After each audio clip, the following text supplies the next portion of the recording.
Hey, welcome in, folks. This is Babbage-nator. We are in the Long Dark, currently in Mystery Lake. And I think our plan is, now that we've acquired the hammer, and we forged last time, right? We just have to go get our supplies to make our arrows. So, I think everything's back at the dam.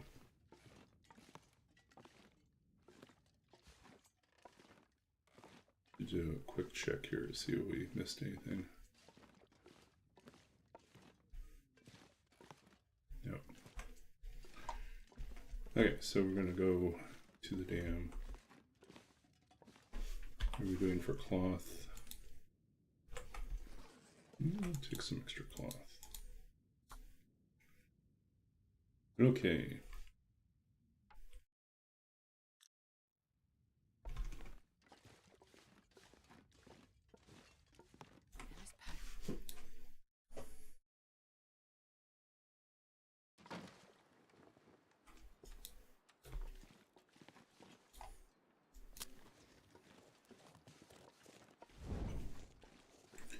Hey, roller. Yeah, lucky 13. Today's been definitely an interesting day. I got some good news and I had some very sad news. The good news was that I got notified that I won an award from my department, so I have some extra money. It's not extra money. It's my buffer for the January, February. Well, it'll get me through one of those months. So I got, I'm getting paid for one thing, and then I'm getting an award for another thing. So that's going to cover most of my expenses for January, February, which means that when I leave in March, so if I have work for January, February, that would be great. But if I don't have work for January, February, it means I'm not in a panic. Okay, we are not going that direction. We're going back to the dam. But the sad news was I heard that a friend of mine from a long time ago that I knew in Taiwan, we had both been missionaries there many, many years ago, passed away on his flight back from Vietnam. Just peacefully in his sleep on the flight. Yeah, so they have no idea what happened. He was flying from Vietnam to China, and Chinese government didn't want to bother with an autopsy, so they just cremated him. So no one will ever know what happened exactly. But I mean, he was same age as me, 51. That's too early, yeah. But he had quite the eventful life. It was like this tall, skinny, redheaded guy who ended up becoming a master of the Chinese language. He spoke so incredibly fluently and with such charisma that he was basically a local. He was a native speaker, which is amazing to accomplish. And he spent most of his life working as kind of a factory liaison or working in these other capacities where he would be moving around through a lot of Asia as sort of the representative for an import company in the States, but he would be their point person. And everyone loved the tall white guy with the bright red hair who spoke absolutely fluent Chinese because he was such a remarkable and unlikely person, right, to be such a fluent speaker. He was such a funny guy too. His sense of humor was amazing, and his ability to tell stories was fantastic. So yeah, so it was sad to hear about him. But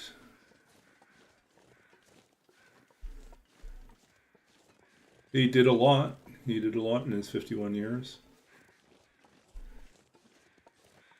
Yeah.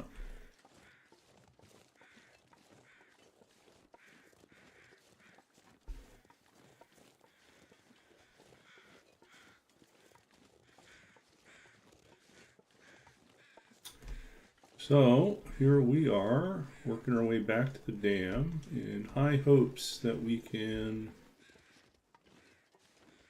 get ourselves a bow crafted very soon. Shall we do it?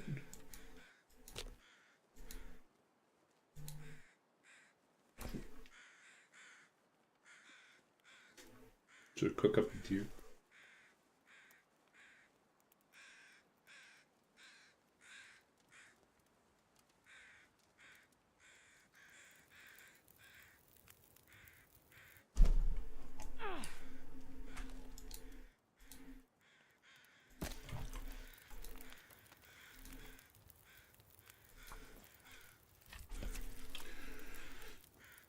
So I don't know what I'm doing after this challenge, after this tournament.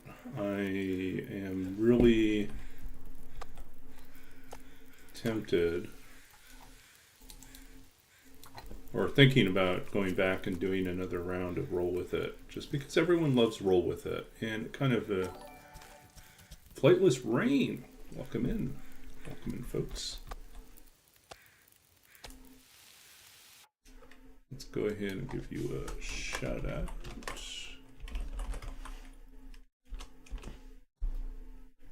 Also playing Long Dark. Do you have any clips? Let's find out. Mycroft, can you use Meat Slapper in a sentence? The clip is not going anywhere. Sure. Is the screen. I watched Flightless Rain transform from a novice to a Meat Slapper in just one game. That's Sparkle like emoji. Clip. I'm sorry. Anything else you'd like to overthink?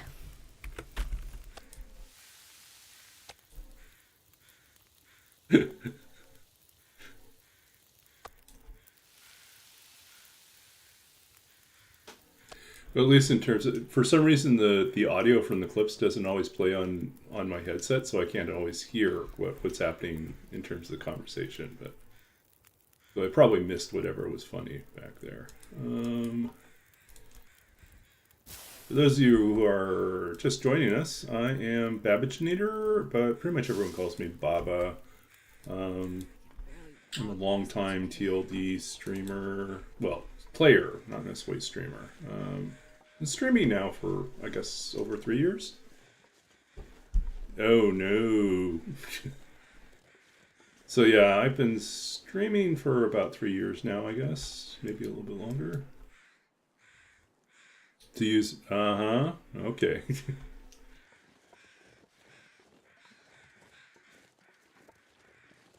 Yeah. Primarily stream The Long Dark, though occasionally, when my schedule's not too busy, I will also stream.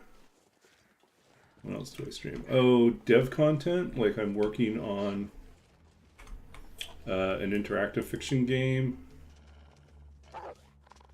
Go away, buddy. Go away. Go away. In Twine, called Into the Dark Woods. Is it like a character class in D&D? You just create a new prestige class that we don't know anything about. You attack with venison, yeah.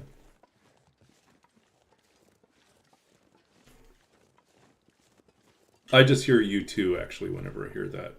Slapping down 100, 200.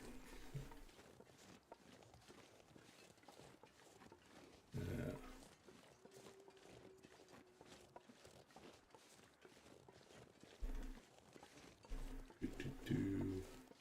So anyways, we'll throw this down as well. We are currently doing the challenge or the tournament, Furry then Silence. in the Interloper division. We were trying to get a completed run. We almost had a completed run last time. We got all the way to like day 45, and then I very stupidly decided that I would take my chances and try to take down the Cougar. In my first ever Cougar fight, having not practiced at all.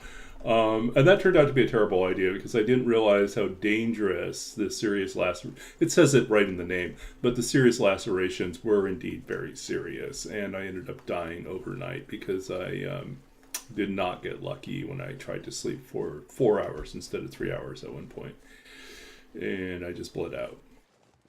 And I had no perch bark tea, and it was bad. So, lesson learned. I will have to practice cougar hunts before I try to do one.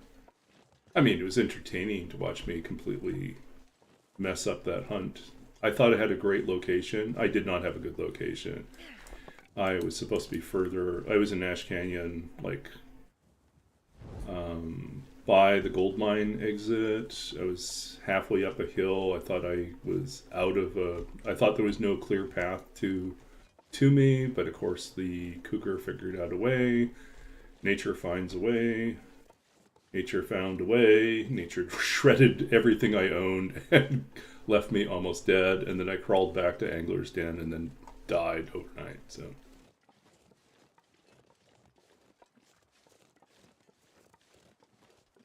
So you're a professional meat slapper. Okay.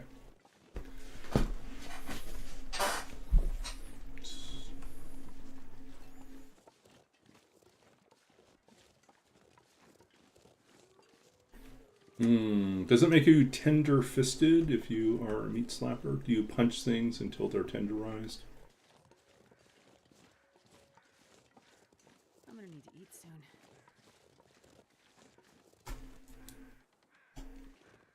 Okay. Yeah, it was very sad to lose that run. Foolishly.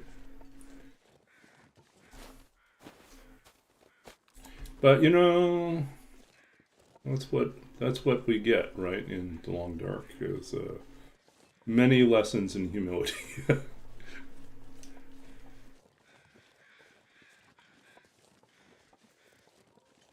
Opportunities to reflect on our mortality a lot. Yeah.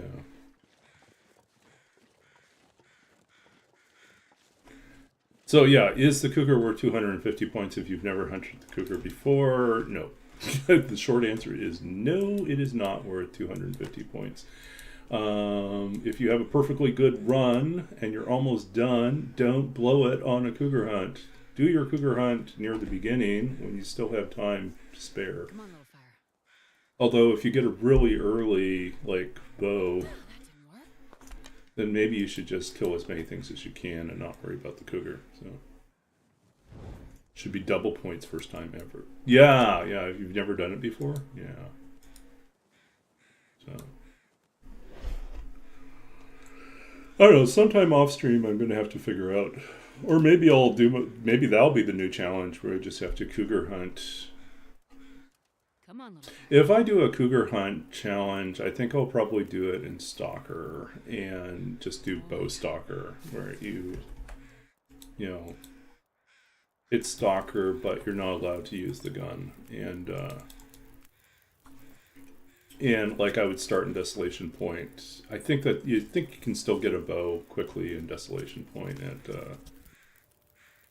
at Katie's Secluded Corner. I think that's still true.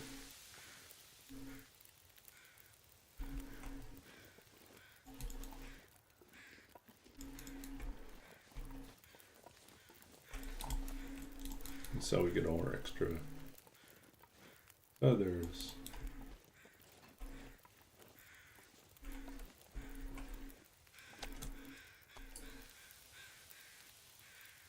Okay.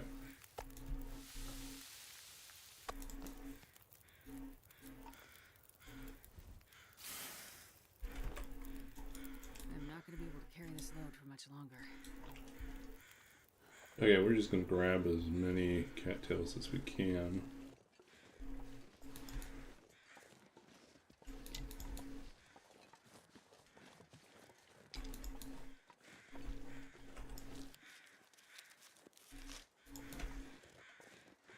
Yeah, yeah.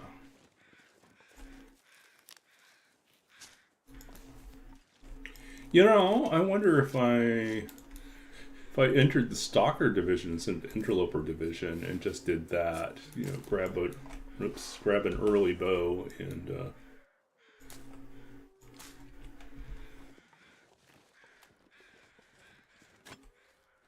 Yeah, you could be underway really quickly in Stalker. Wow, you could be so fast in Stalker. Because you wouldn't even need to craft a bow, you would just need arrows. You'd need time for the birch. I mean, yeah, for the birch saplings to cure. That's basically it. But you'd be crafting in no time. Except I think they ban. Or maybe that's for. Maybe you do have to craft everything. I'll have to go back and read the rules again. This pack is getting Maybe you do have to craft your weapons and forge everything.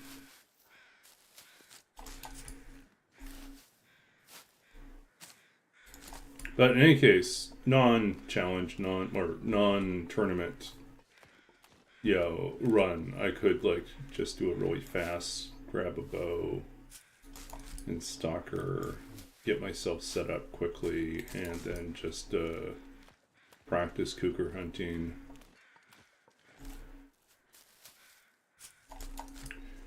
This tournament also has rules about not using campfires as a shield or distraction, so. But I have seen people use torches to kind of delay or confuse the cougar. So maybe that's an option.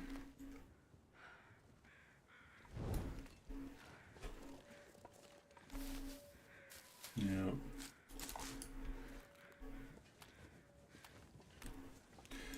So, this is Happy Tuesday, everyone. Hopefully everyone's having a good Tuesday. For those new, I am Babbage Knitter, Baba. I'm a... how best to describe myself? Let's throw it in the chat, I guess. So I am a writer, a former computer games programmer, I guess arguably a failed academic since I finished a PhD but never found a full-time teaching position. And most recently just finished a library science degree here at UBC, British Columbia, Vancouver. And I'm getting ready, the big news is I'm getting ready for a move in March to move to Toronto. The East Coast.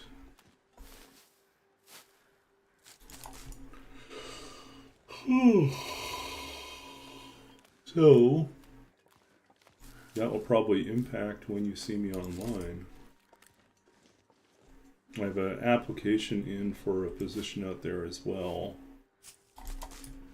So that definitely would impact my streaming time if I get that job. But if I don't get the job, then there'll be a few months where I'm still job hunting.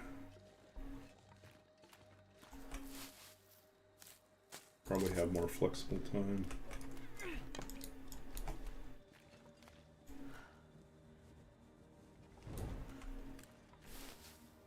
Yeah, there are times I just wish I was independently wealthy and just could do stuff without having to worry about paying bills.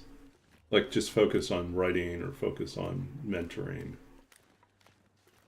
I've worked as a writing coach and mentor and creative writing instructor, and I really do enjoy that work. But it's sometimes hard to find that work. Pay's not great.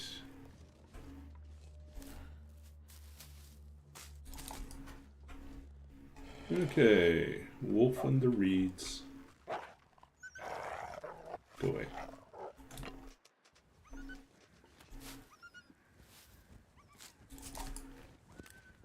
But yeah, We'll see.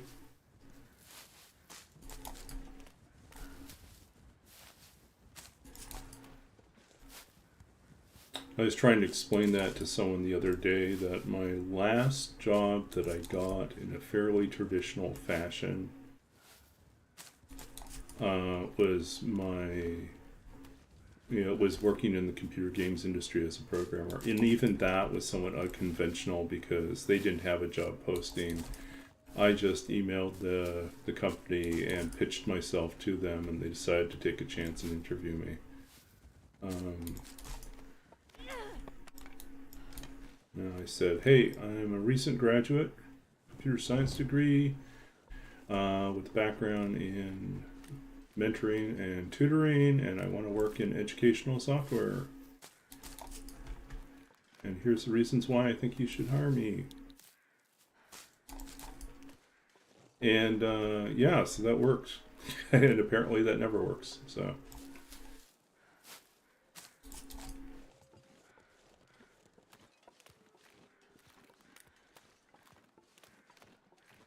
Yeah, and then everything else, almost every other position I've had has come through some other weird thing. Like, when you're in graduate school, you're basically just applying or getting assigned to positions. Like sometimes, like if you're in a PhD program, for the most part, it's really hard to mess up so badly that they won't invite you back to keep teaching or TAing. You're most likely still able to have like a guaranteed position. Right? For the program I'm in right now, or just finished up, there were no like TA positions, but I knew with my previous experiences that I could pretty quickly pick up. Well, I was a good candidate for a doctoral writing consultant role with the Writing Center, and so yeah, I got that.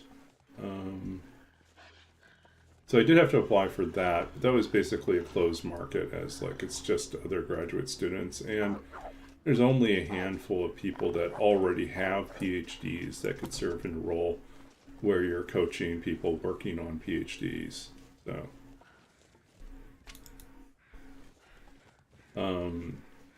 yeah, so that was kind of,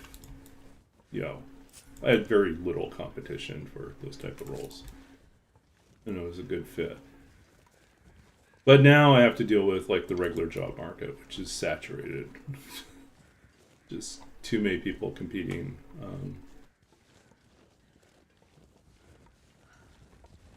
I mean, that was the case when I finished the PhD. There was just too many people competing for a handful of positions. And no one wanting to, I was in the States at the time, and no one wanting to take a risk of going through immigration paperwork for a Canadian. That was, 2015 to 2019 was when I was looking, which is like the wrong time to be looking because U.S. immigration was messed up, as it is right now. Yeah. So, yeah, I do wonder that too. I feel like Roller's always up and about, always on people's channels, and like, where does Roller have time to do all this?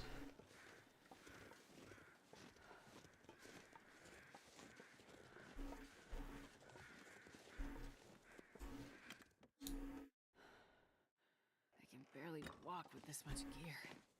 Okay, we've been here before, right? Yeah, we did. We've already looted this place.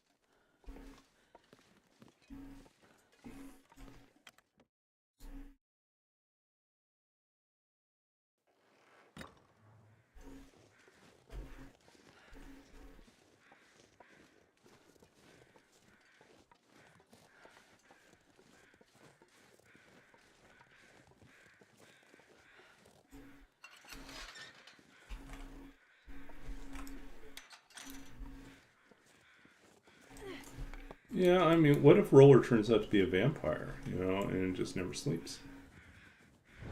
Ooh, thank you for the hydrate.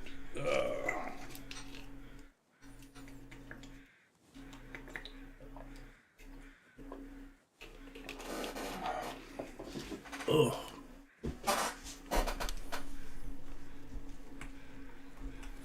I mean, I also sometimes joke that I'm part vampire as well.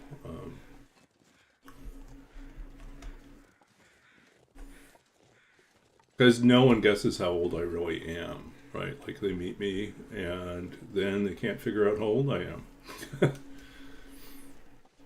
Then I tell them, well, it's because I'm part Chinese and part vampire, I could eat a horse. Let's see a lot, because I love horses. which seems plausible, except for the vampire part.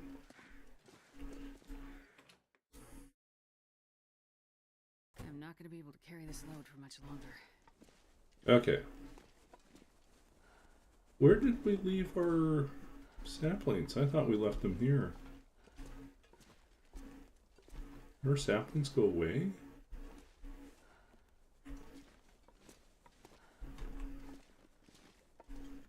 Where are our saplings at?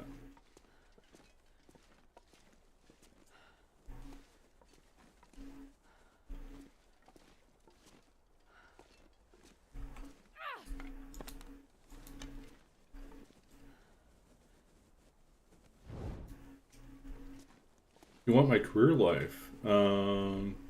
It's funny. A friend of mine, a very successful writer, professor friend of mine, in Utah, who's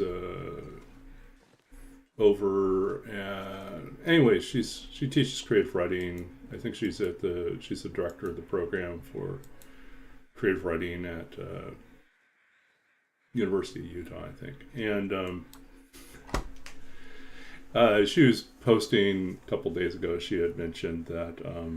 How did she say it exactly? Let's see if I. Come on. Don't know if I have it here. Come on, you guys can start fires. You know how to do this. Why wouldn't it let me start a fire? This pack is getting too heavy to carry. But anyway, she was saying that. I've got to look this up because it's pretty funny. Hold on a second.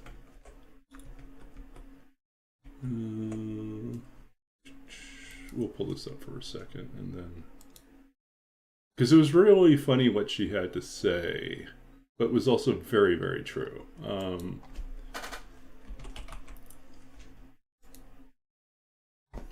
So what'd she say? She said,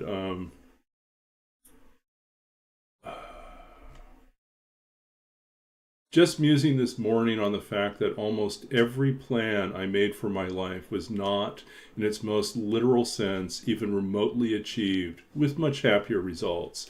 Every path I took got diverted in the most bizarre ways.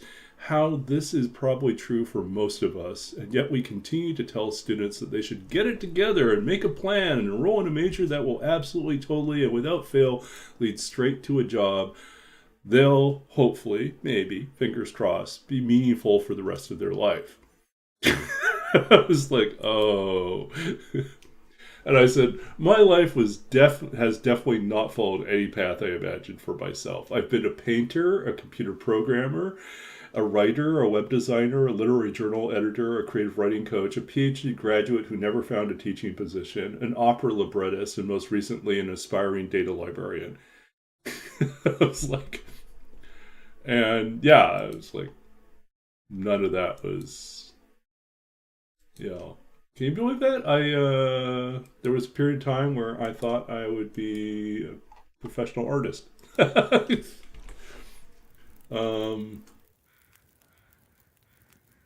was a pretty good painter. Not so good now. Now I'm pretty terrible, but there was a window of time, at the end of high school where I was pretty good. And it actually has led to a new problem. I was talking to my mother about our plans for our move out to Toronto in March. And one of the things that I'll have to figure out what to do with is my sister also lives in, Saskatchewan, where my mother's at right now. My sister's house in the garage, she's been storing a lot of my old paintings, or she did store them. Where are they still in our house? Maybe I think we moved them. I think I brought them over to my mother's place, so they're now in my mother's place. But there's a collection of paintings that I did. Um, that yeah, I feel like they're too good to throw out, but I'm not like a name for like I don't know what to do with them. Some of them I think it's okay if they kind of just get let go, but some of those paintings I think are actually quite good, and I might reach out. Actually, an old friend of mine many years ago, when he and his wife were still together, in fact when they just got married, had asked about buying, some of those paintings. And they wanted to buy one painting, but it was one out of a set of three. And I didn't want to break up the three, so I turned them down. So, but yeah. Okay, what was? Oh, I was drawing torches. That's what I need to do. This much gear. Hmm.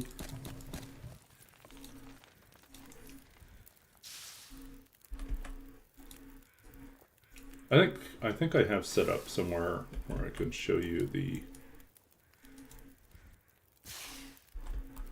some of those paintings from back in the day. So I used to paint in acrylic and in watercolor. And my art teacher in high school pulled me aside at the end of my time there. He said, "You're really good. I just want you to know you're really good. But if there's anything else you can do, do it. Because I don't want you to end up like me or my daughter." He's just like, you don't want to teach high school art. And if that's not that, then most likely you're going to end up, as a gallery curator or something like that, or an art historian. Um, and this is And then the third option is incredibly difficult and very, very rare, which is that you break out, like you have your work suddenly becomes popular. And that's like winning the lottery. This is like, you just can't guarantee stuff like that. So if there's anything else you can do. Oh, that's what the lantern went. We're wondering. I'm not going to be able to carry this load for much longer. I don't think we explored up here. Anyways, hold on a second. I'll see if I can pull up the artwork.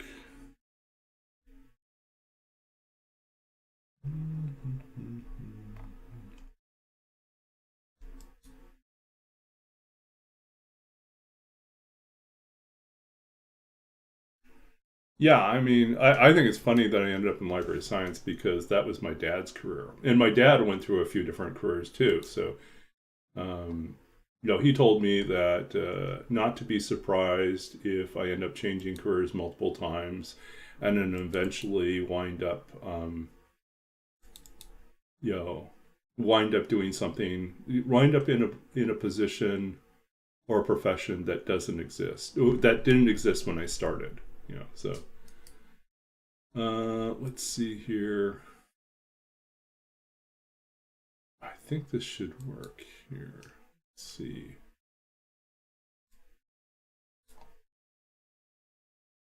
Oh, and now we already got like scammy, stupid people. Go away.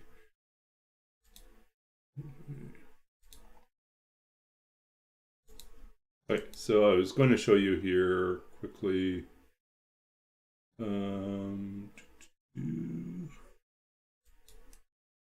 What is this tied to? Yeah, it's tied to that.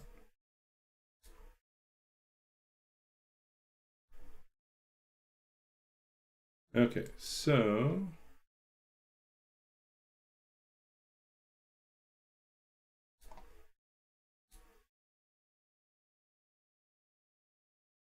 why is it upside down? All right. So like this is some of my artwork from high school. This is also the wrong direction. There we go. It's like, why is it flipped around?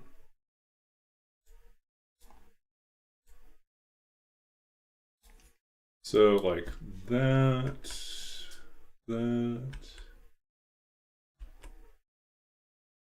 That's actually the very first one I painted, was that one.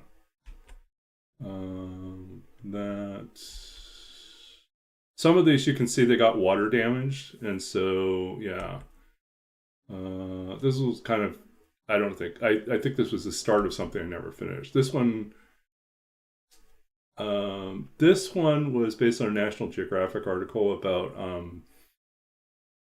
what are they called? I think they're Nazi like sky spaces. They're basically like cliff top dwellers would have, like atop the mesas, would have these views of the sky. They would build so that they could see the entire movement of the stars, like in rotation. And yeah, it's kind of cool. And then there was like a series. This is like the Guatemalan funeral triptych is what it was called. And so it went from this one to the funeral to like that image. And then I think, and then watercolors, I did this. I have this in the collection. I ended up having to throw it out because it was just too damaged. But I did this for like a math class project where you had to like come up with a way to weigh an elephant. So I did. I think that was Arnold Schwarzenegger, and yeah, my pencil work was like mediocre. This is just kind of a fun drawing of Viking ship that's actually should be the other way around. Let's see, like that. And then some crayon studies, and then like apparently I always had problems with proportions. So like this poor cowboy has like this incredibly long torso because I totally misjudged. Let's see, better pencil work, but still like not quite as good as, like, detail's good, but like I don't know, it just could be better. But and then a little point work with ink. So based on a photograph of an ancestor on my dad's side. Then I got into doing, like, this was much later. And I was talking to a friend of mine when I was in my library science program about how, like, sometimes to relax, I just draw gravel. And and that it took me many years to realize that maybe it's just a sign that I'm a little bit neuroatypical, a little neurodivergent. And this, like, just my stimming, my coping mechanism is drawing gravel. So, let's see. That one. Yeah, so I did more watercolor. My art teacher always noted, he said, like, you paint your acrylics like they're watercolors and your watercolors like they're oils. Yeah. A little too heavy with the pencil work, I think, there. But yeah. Anyways, so that's kind of that's what I was up to in high school.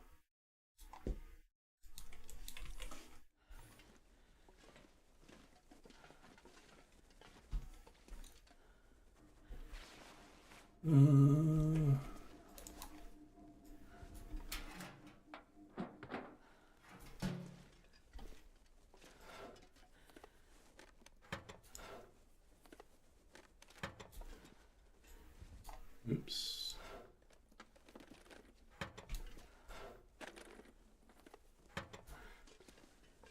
But you can kind of see, like, that was me in high school. I was good, but I probably would not have, like, it would have been a longer journey to like finding professional success.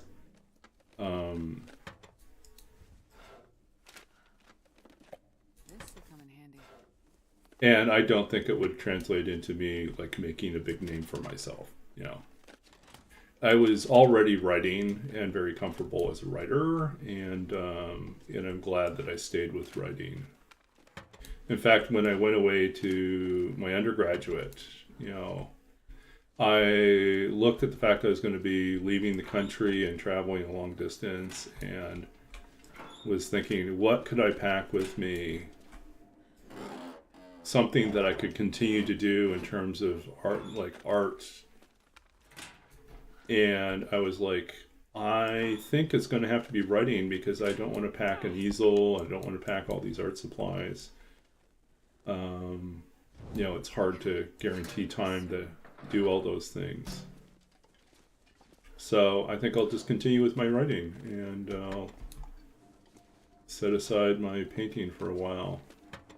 But I also kind of believe that I would come back to painting at some point. And I did try, but it's not the same. I just have a lot I would have to relearn. This stuff will come in handy. That would have been Bob Ross. Yeah, you would have me. I would be doing like Twitch streaming, me like painting stuff. Who was it? We had someone in our TLD community that used to do that.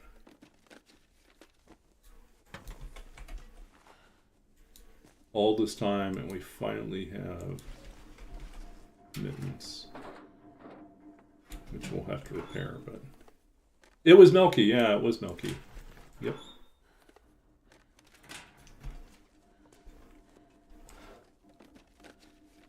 Is Melky still streaming? Am I just not on at the right times to catch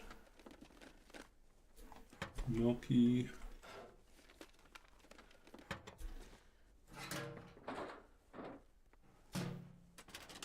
Yeah, I know some people take breaks. Some people don't return.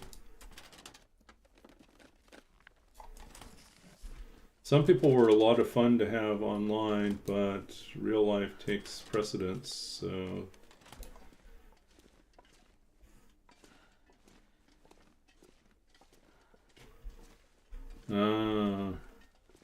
Yeah, I don't know if anyone remembers Hambone.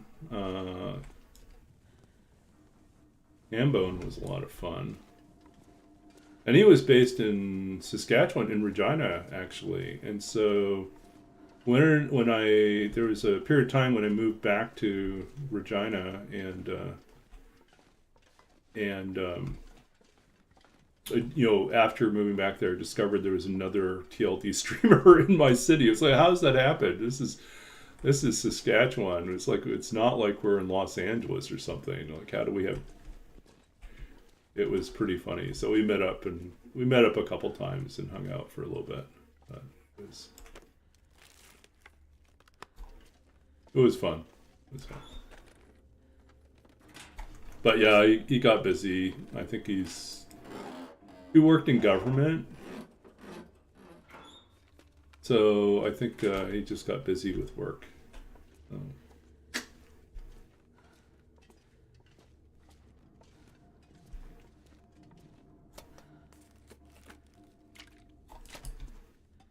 Yeah.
All that work, and we get like just a stupid little book.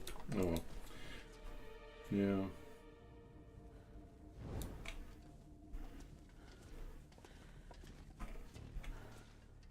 Another toolbox. We really want the good toolbox.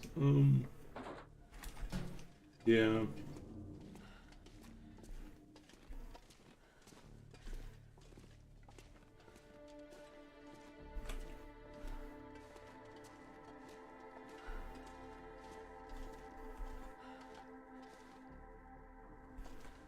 I remember I did this.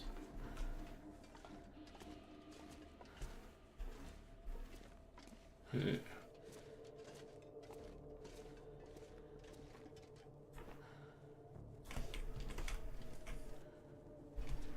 Not here.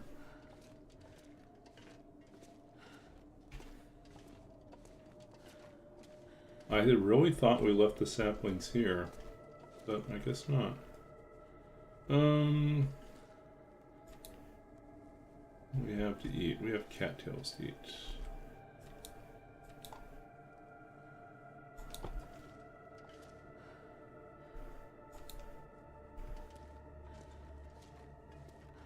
We try to. This pack is getting too heavy to carry.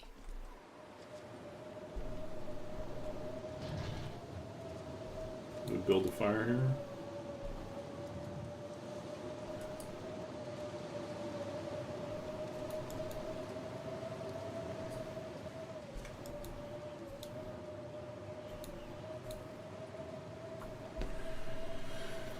Yep.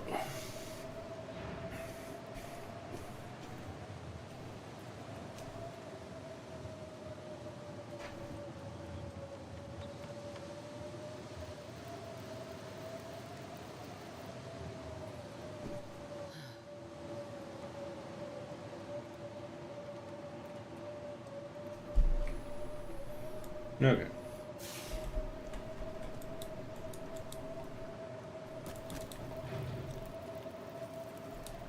We need water.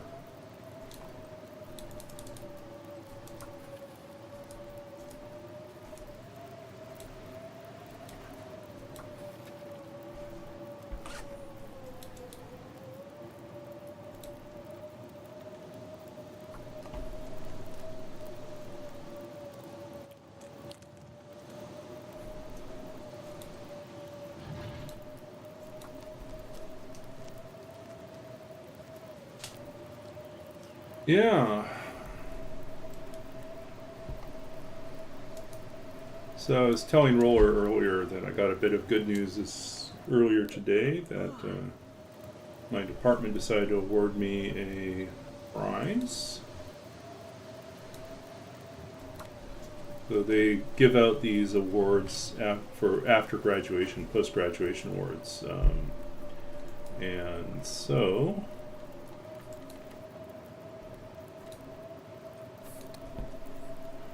it's nice little money, which is good because my current position runs out at the end of December. So I'm like, and then I'm not leaving until March. So I basically have January and February to figure out how to make ends meet. Otherwise, I'm just pulling out of savings. And now I no longer have to worry about that. I have the award money plus payment for another project I was on. All are coming in at the right time, so covers most of my expenses. And then whatever work I can pick up in January and February in terms of consulting work is just extra. That's nice. The trick, of course, though, is finding consulting work. Yeah. In a normal year, it's usually not too difficult for me to find past clients or new clients who are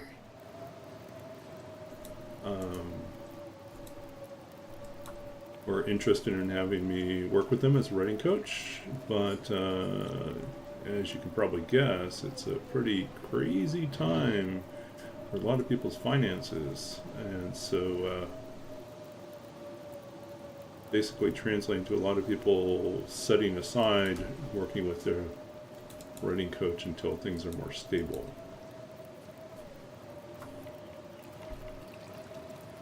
So, plus the holiday season makes it hard too.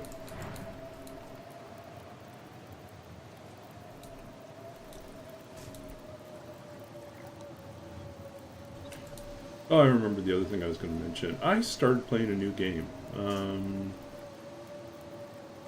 I don't know how committed I'm going to be to this game, but for the time being, it's been kind of fun to play around with. I'm playing a game which is free, actually. It's free to play, called Where the Winds Meet. It's a Chinese game. It's wuxia, or basically martial arts, fantasy martial arts themed. The game looks beautiful. Fighting's reasonably fun. Some challenge, but not impossible. Huge world to explore. And parts that I'm like still trying to figure out how I feel about are like, supposedly you can interact with NPCs and some of the game systems through AI as well, but they don't do like AI generated quests. Like all the quests and NPCs are how can I say, like, so the base game, the plots, the narrative, all are like thoughtfully put together, and then it's really like things like in the character creation process, you can type in a description and it will render what it thinks that character looks like. So your character design could be a reflection off of like what you give it as a prompt, within reason, I think. And then you can interact with some of the NPCs in a more open, like AI chat type thing. So I imagine it's actually maybe like more limited, not a full chat GPT as much as it's like I've been playing around with Notebook LM, which is basically like a learning model that only works off of what you feed it. So it's not ChatGPT with this massive, these massive machine learning models. Instead, it's just basically trained on a smaller set of like up to 50 documents. So to me, that's kind of, it can only respond with what it knows, right? It can't really draw on anything else. So to me, that's interesting. So I think if they did something like that, then that might actually work.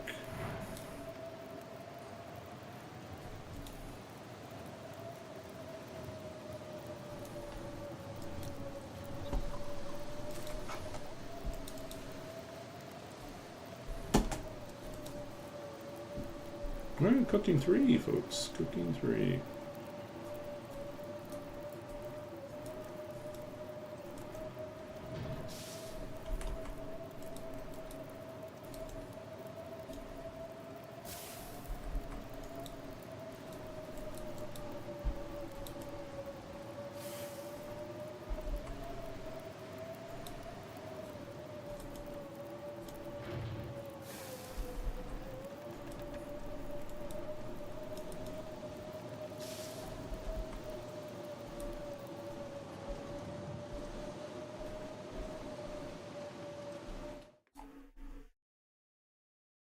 I'm not going to be able to carry this load for much longer. Okay.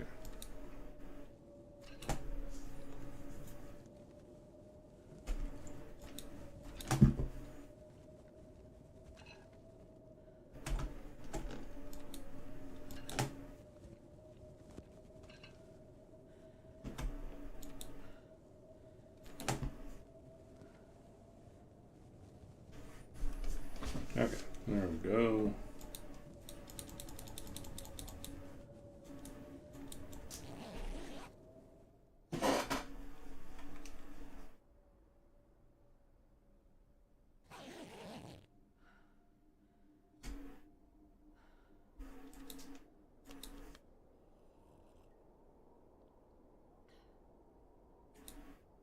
I'm starving. Okay, what do we got here? So we got some extra clothing. Let's move up in the world here.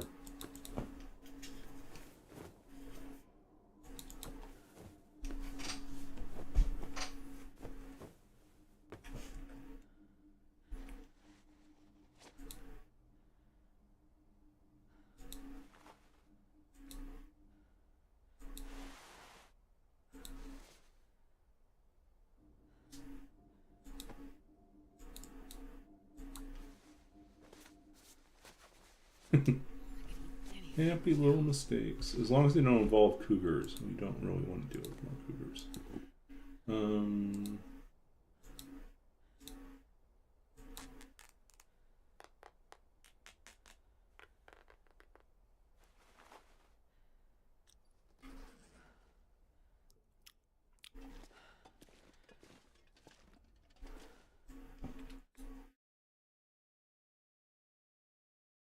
This pack is getting too heavy to carry.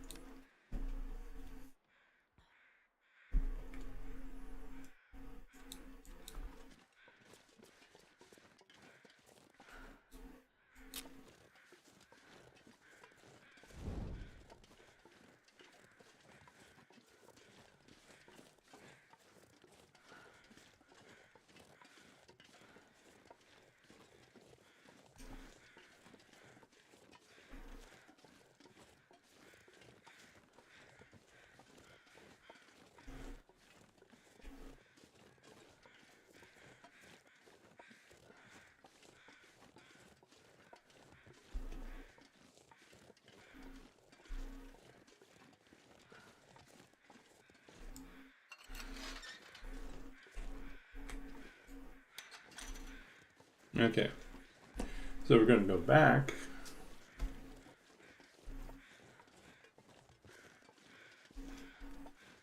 Let's see if we have the fuel over here. Should we do it? I think we can do it.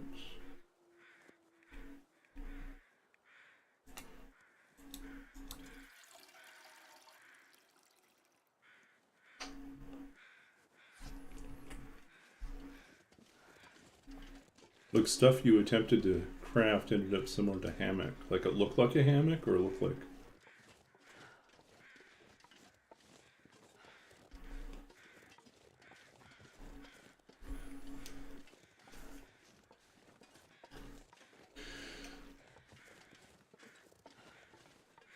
Drones or rocks without singing.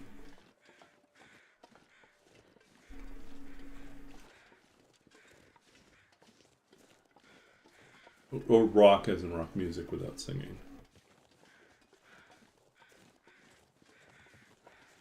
Ah, okay.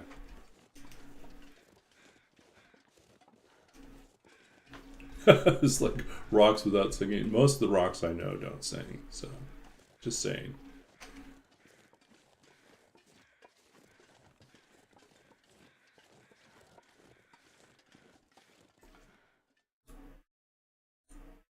They can barely walk with this much gear.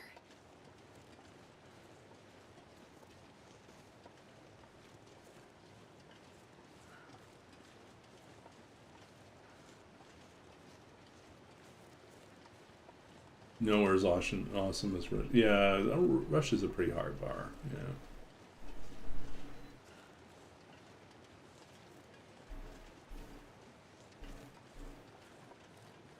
Okay, I'm gonna take a short break here. We'll be back in a sec.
Okay, back.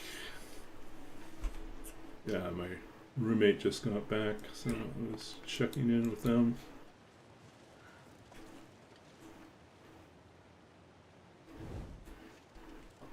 We're still working out. Well, not work. We've got comparing notes on Christmas plans. So, let's see.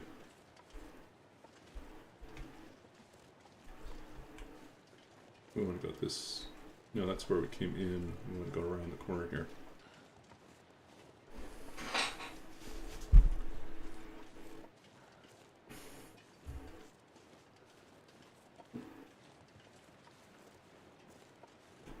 I was telling my roommate, I'm thinking first week of December, I'm going to start baking gingerbread cookies, gingerbread men, gingerbread cookies. Did it last year. They turned out fantastic. It's kind of fun. It was a little bit of work, but it was fun. So I think I'll do it again.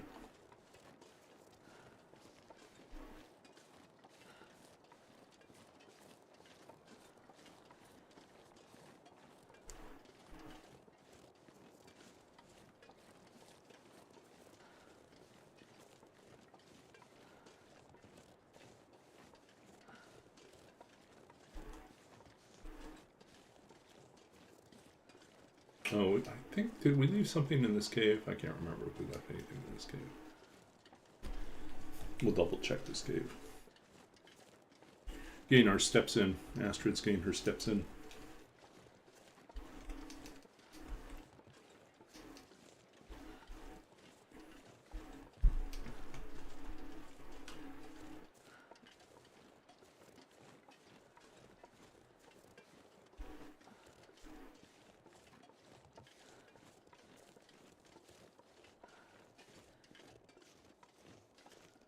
I think, if I remember correctly, we'll probably have guts in here. You know, we can use all the guts we can get.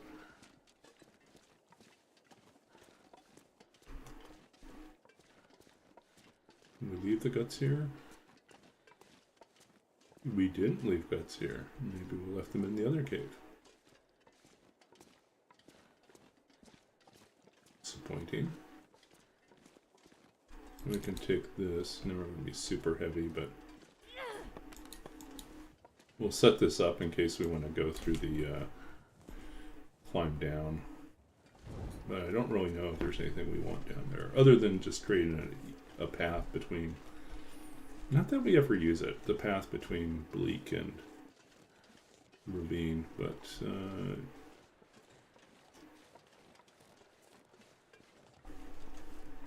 yeah. So yeah, I don't know. Guess Americans are still thinking about Thanksgiving. Us Canadians, we've already taken care of our Thanksgiving.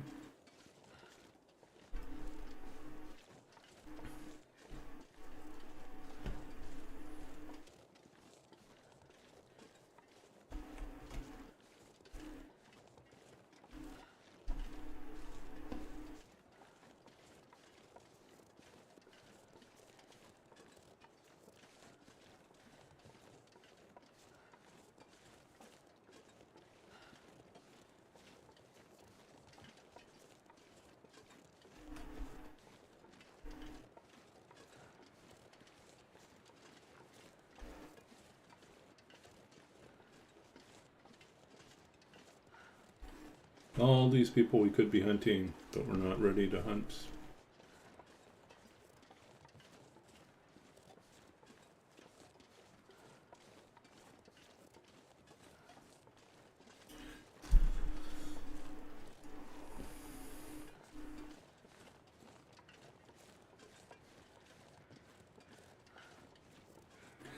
I think as a general practice, like being grateful for things, remembering things that other people have done for us is really healthy.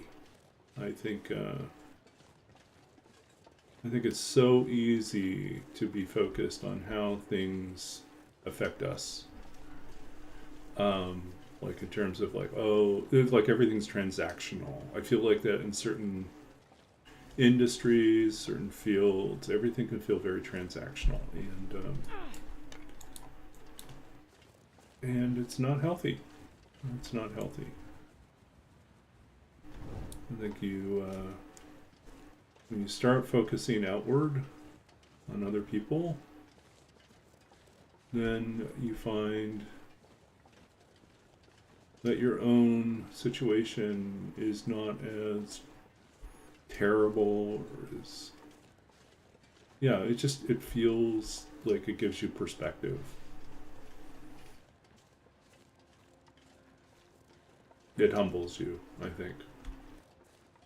Things we take for granted. I mean, there was when I was in Taiwan as a missionary, I think there were a couple really memorable experiences I had. A lot of memorable experiences, honestly, but one of them was this older gentleman that we met who he was a junk man. You know, he rode around with a little wagon, you know, bicycle powered wagon, went around collecting junk. Then he'd bring it back to his place and he would sort it out, and then he would, you know, he made his income from basically, you know, recycling, you know, turning things in.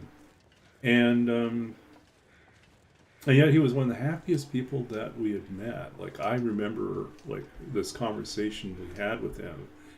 And, you know, he told us about his life, about how he ended up there, and how he originally was from mainland China, and he had come over during the, you know, Communist Revolution, and had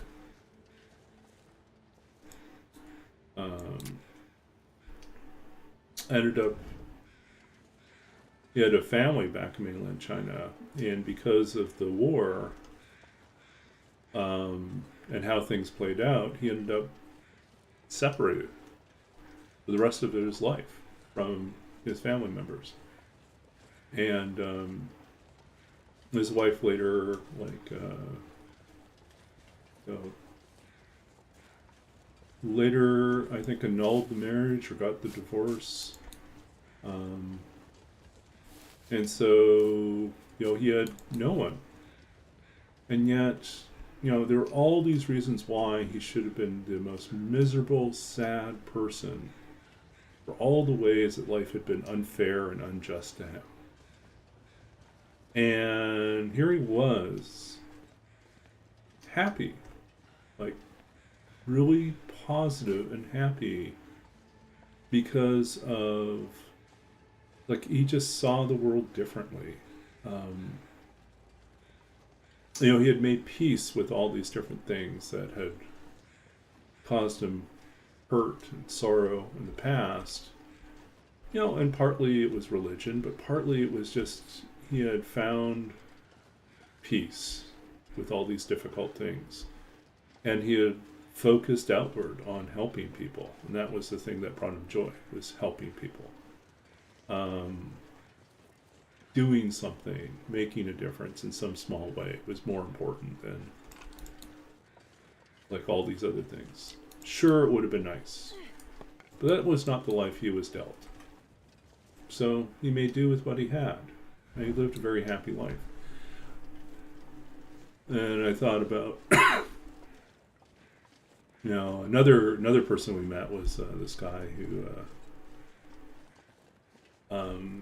was a skyscraper engineer, or architect, sorry.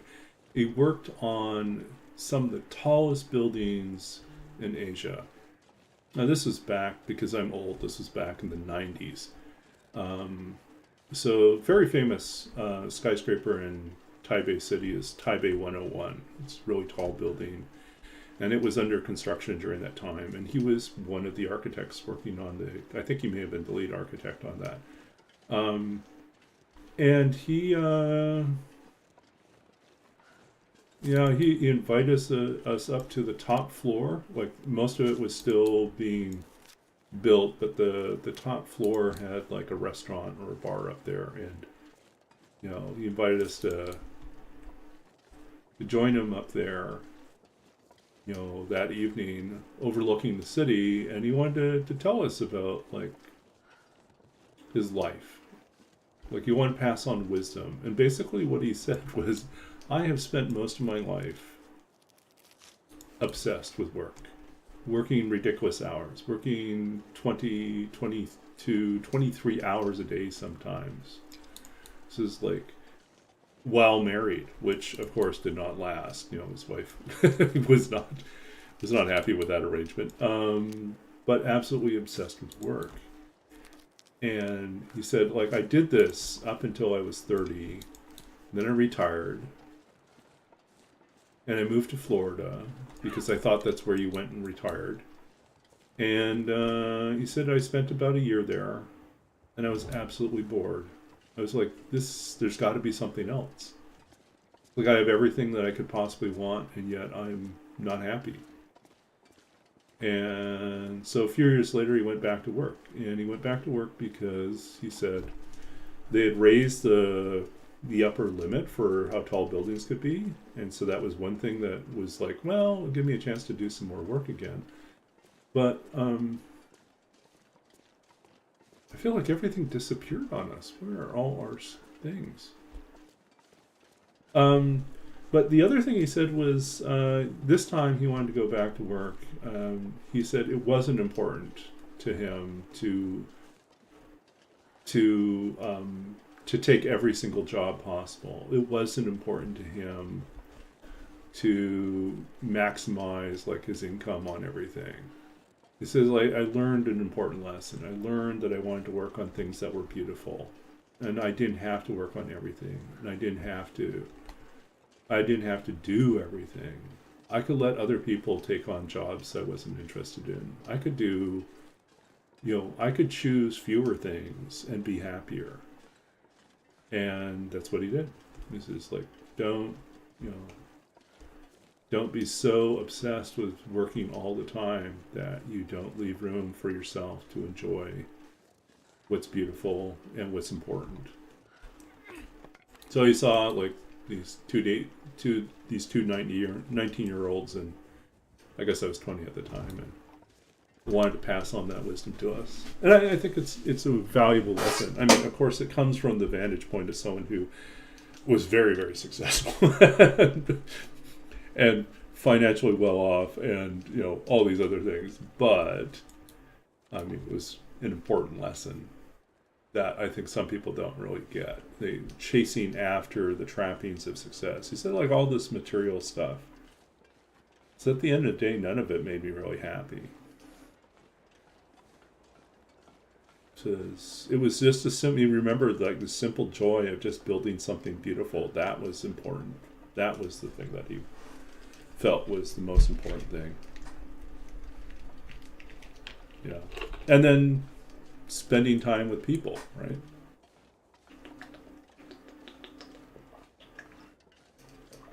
Where it wasn't always a competition, always, in conflict, but instead, you could just actually have a pleasant conversation with people about the purpose of life, or looking over a beautiful city, Yeah,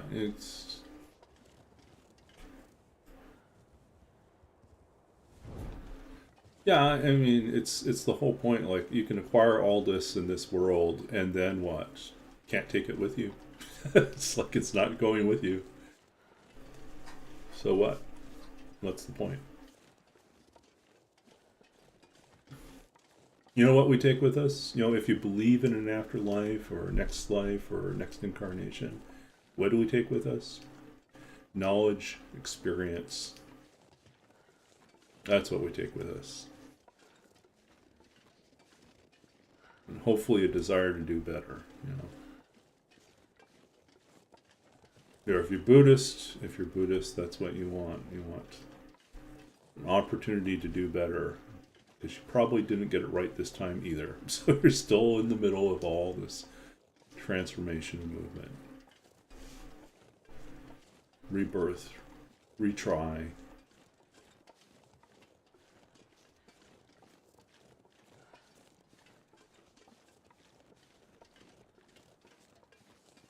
Yeah.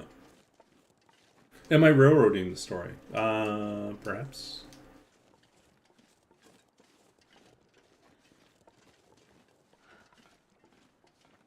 Yeah, I've been complete like derailing my own conversation. I've been thinking about like little tools or little projects I could work on related to D&D content, and I was like thinking about making some short, like 1 or 2 pagers that give some kind of fill in the blank templates for how you would describe different types of places, just as a, and then also like a list of words or descriptions. Yeah, how about finishing Into the Darkwood? Oh, I had a brilliant idea about how I could actually get that done.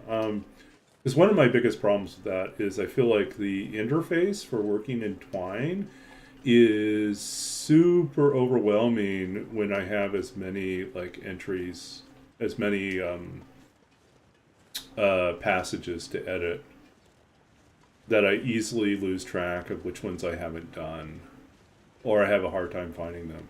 And so one of the things I was thinking about is that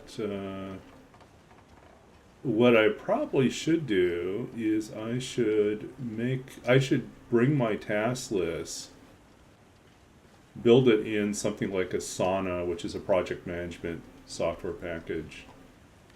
This is not going to work, is it? Oh, actually, maybe it will work. That's unlikely, but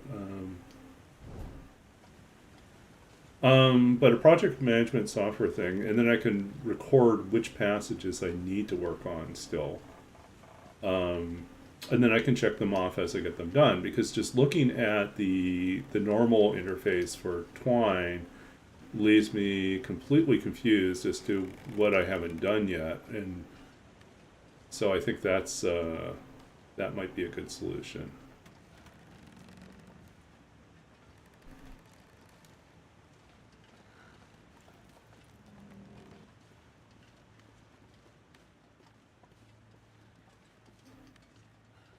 Because then I can also indicate not just passages, but also mechanics. Like, there's like other things I want to build into the game that I haven't done yet. Then the other thing I want to do is I was doing some research, and there is a way to convert a Twine game into an executable, so that it becomes something that I can release. On itch.io. If I'm hesitant about releasing it as, in the Twine game format, because at the end of the day, it's really just a really long HTML file.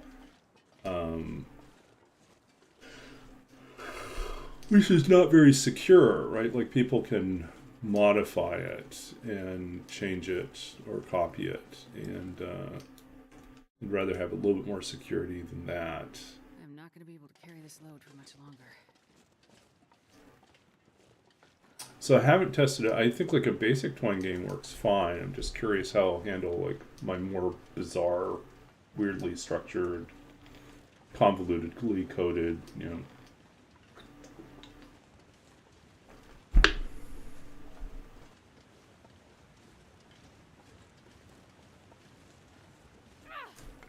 I feel like all our saplings have disappeared. I'm not certain why that is. Okay, we're gonna need some more torches here. This is getting bad.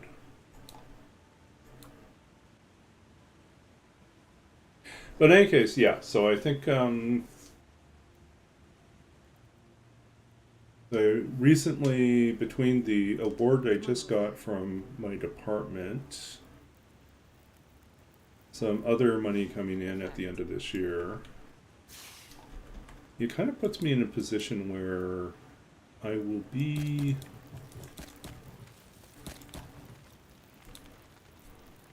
a little bit more financially secured than I thought I was going to be going into January and February.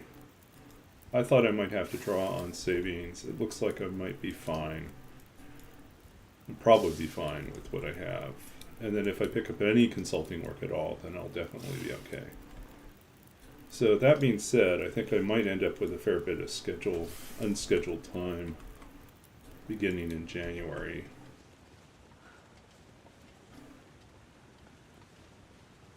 So maybe that turns into more streaming time. Because I really can't like find anything local if I'm picking up and moving in a couple months. So I can just do remote work and consulting work.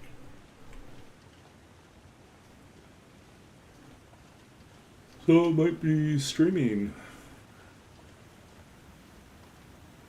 Doing extra streaming and maybe trying to earn some money during that time.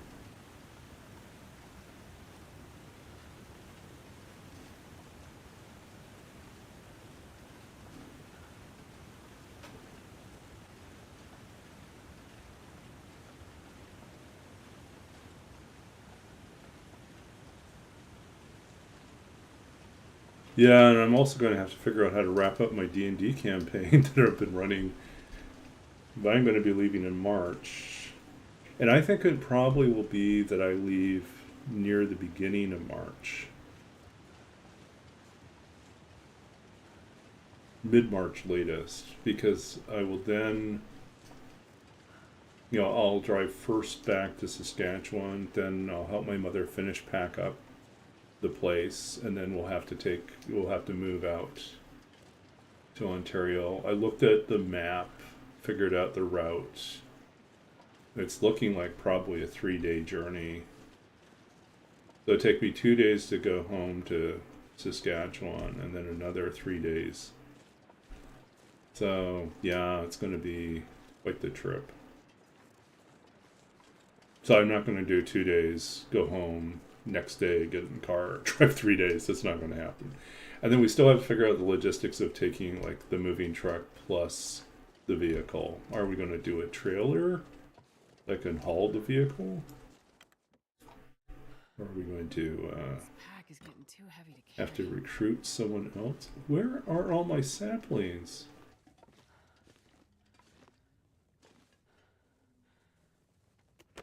What is going on here?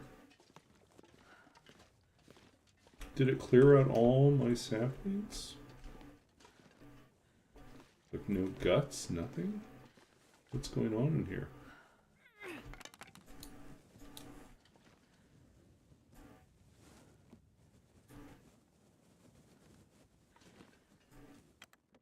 So bizarre.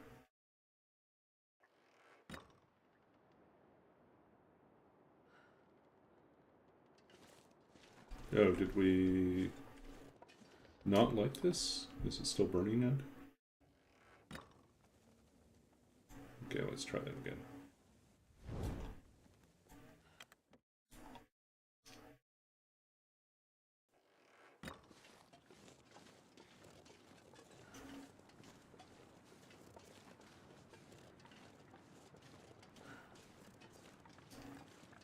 I'm becoming a little concerned that everything we set aside has disappeared.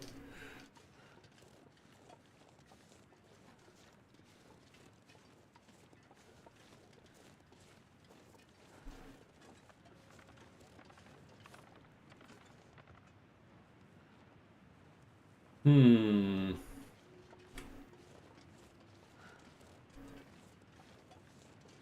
can barely walk with this much gear.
All this fog is making it really hard to see where we're supposed to go. But I do think that this is the clearing.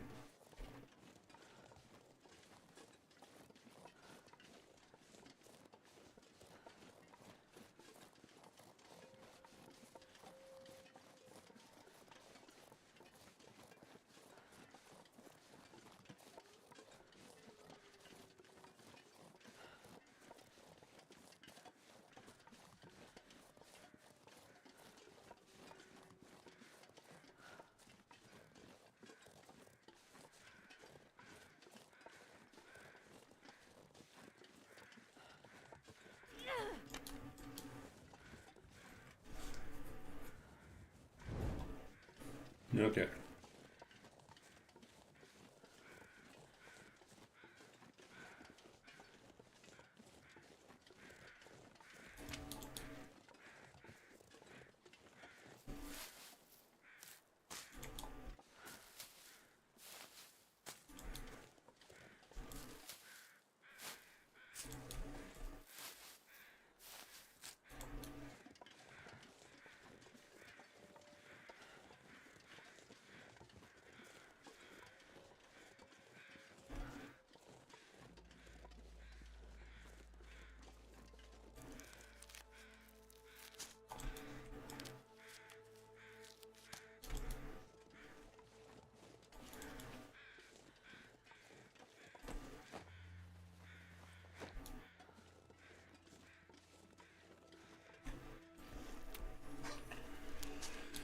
Oh.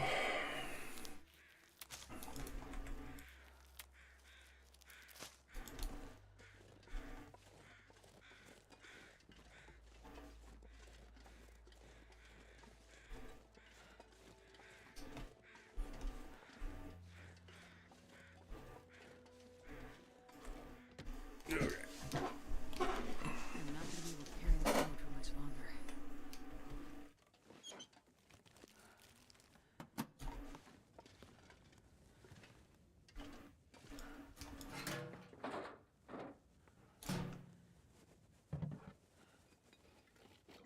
Oh, lucky day. Ooh, it's broth. I'll take that.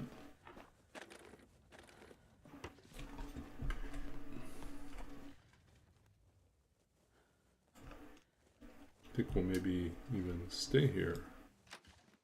Build a fire.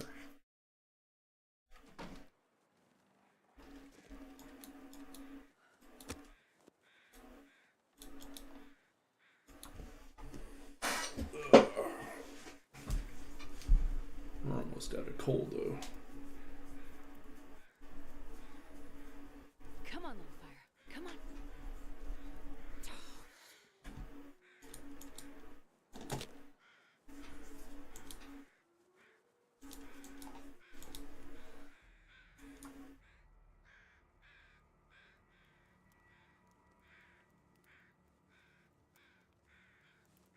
Come on, little fire.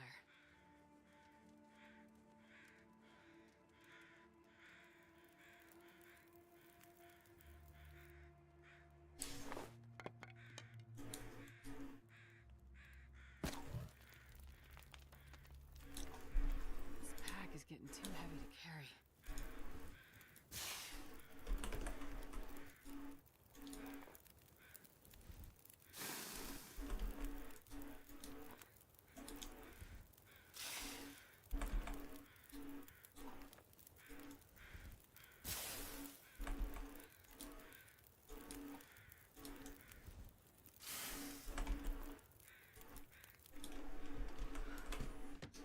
Okay.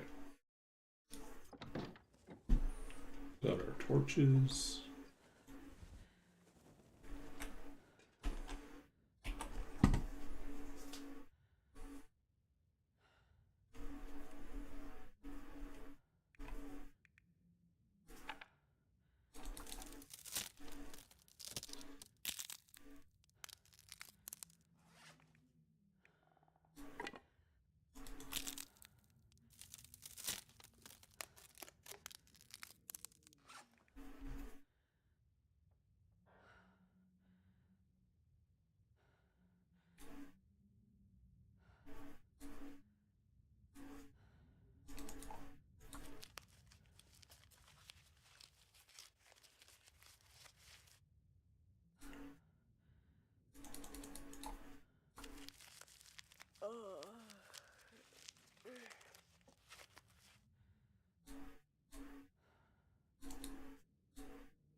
with this much gear.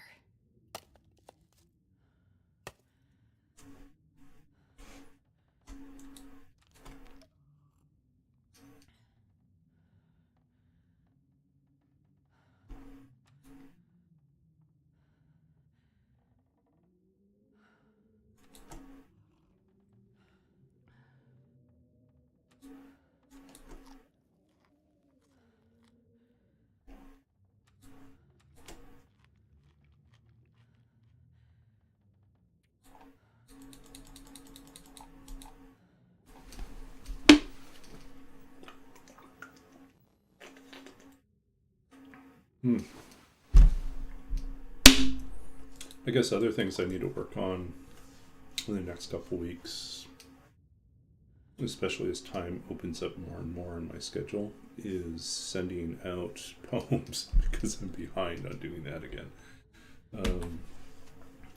But it would be good to do that. Try to get a few more things published. Let's see. Oh, it's too dark. Can't do that.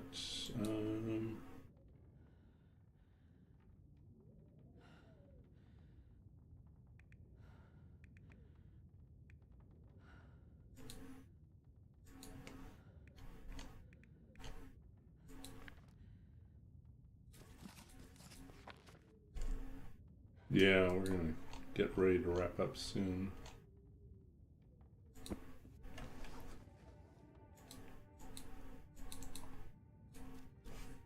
Yeah, almost time. Tomorrow I'm going back to campus and I'm dropping off a bunch of books for a book swap. You don't like it. Hopefully they'll take as many books as I drop off. I don't know what they do with the leftovers. I should have asked, but okay, let's see what we got here. Repairs. Oh, these guys.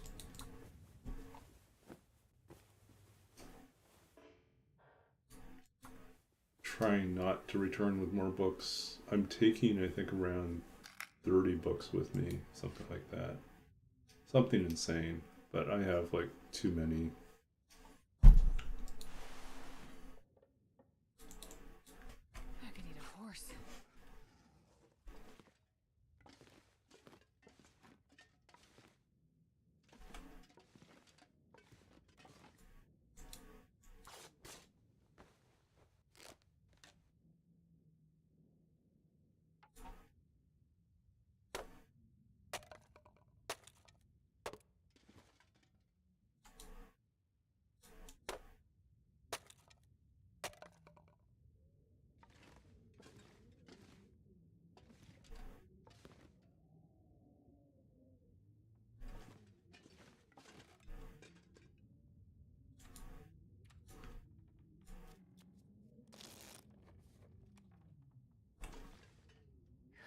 So Okay, we're gonna try to make it over to Quonset. not sure I can carry much more.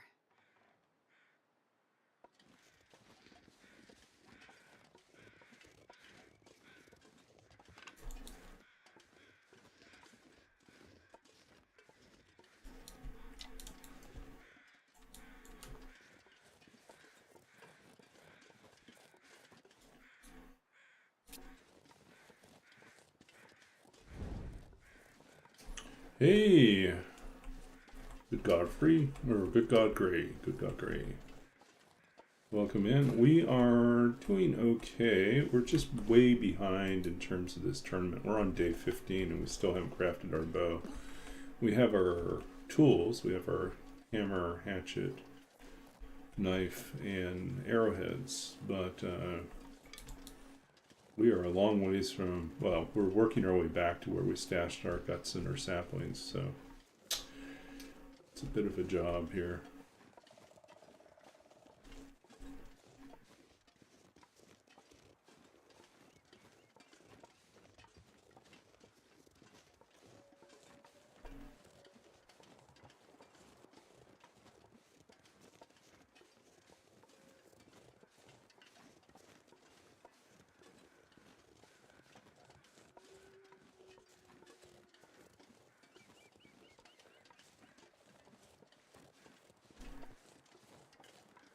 But yeah, we're gonna wrap up once we get to the Quonsets, where hopefully our saplings and guts are still at.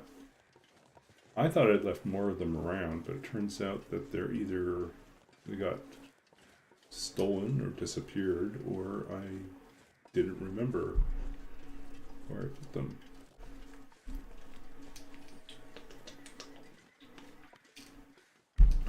But I do know that they should be in Quonset and Coastal Highway, and then all the way back to Desolation Point. So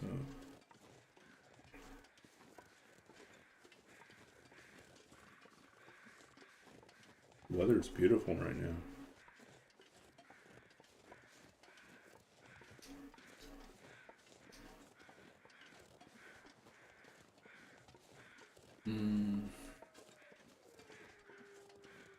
I have a meeting tomorrow morning with my boss.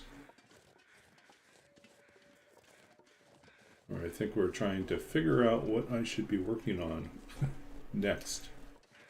Because I'm starting to run out of ideas on what I need to be documenting.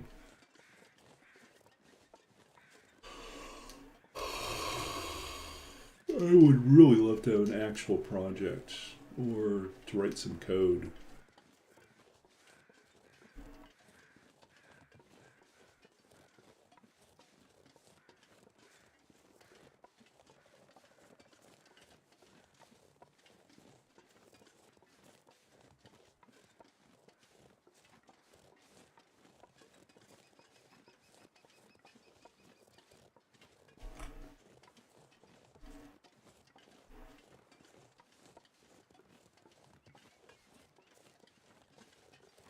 Is this longsword? This is longsword.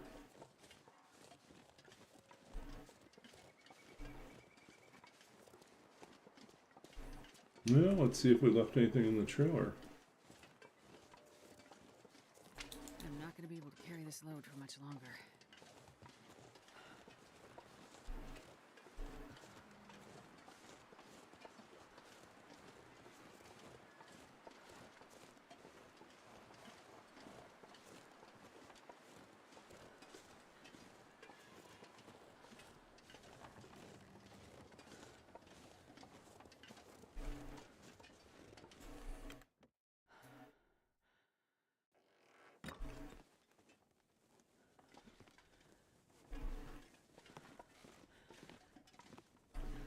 It's like nothing we left behind is around. Like everything has been zapped.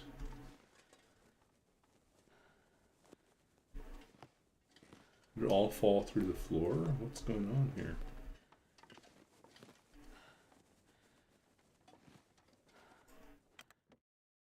Weird.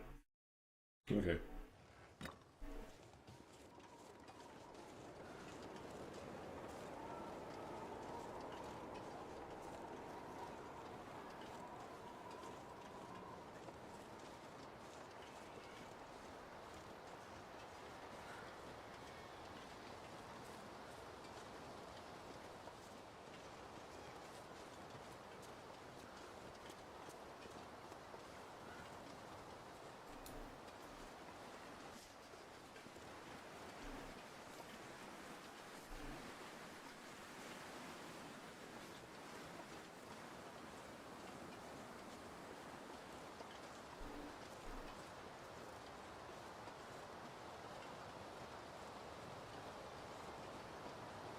This pack is getting too heavy to carry.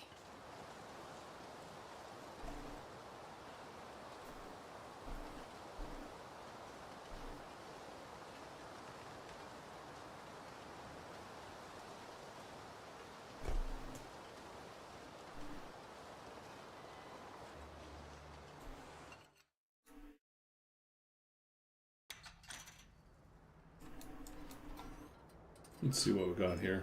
How's it going?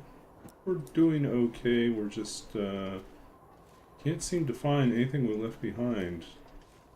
I thought I left behind like saplings and guts all over the place, but apparently not. Let's see if we can at least get some new coal.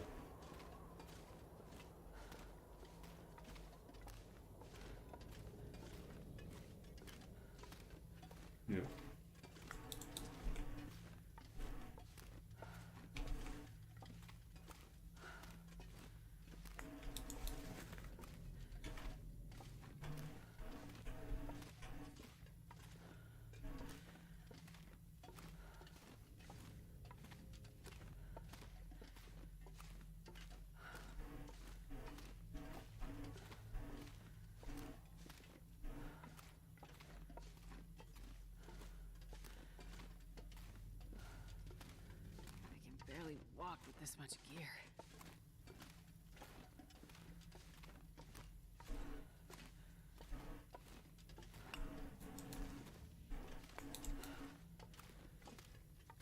Okay.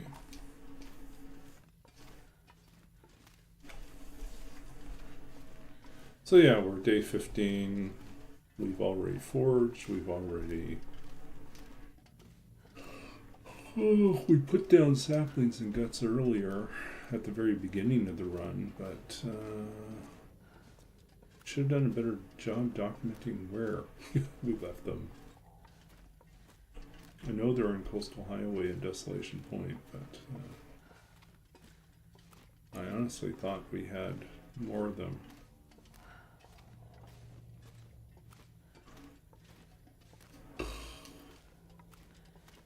Ooh.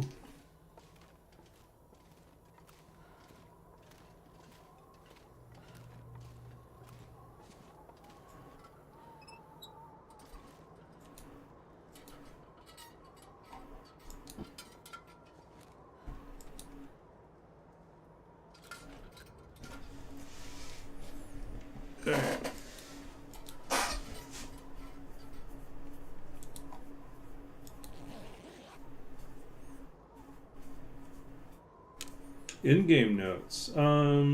Usually not, but it is a little finicky, I will say. Yeah, it's usually not the notes that disappear from me. I'm starving.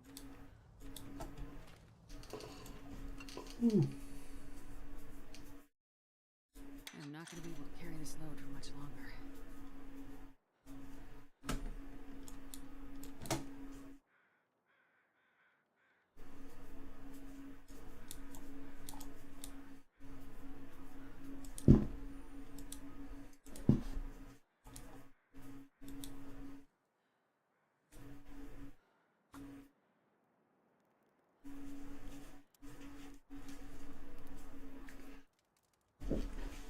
What's your platform? What are you playing on?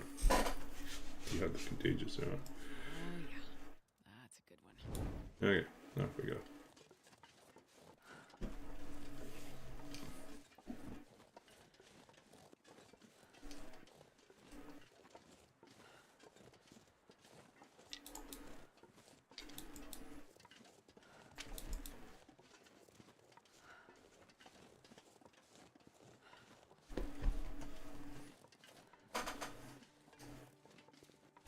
Yeah, I'm on PC as well.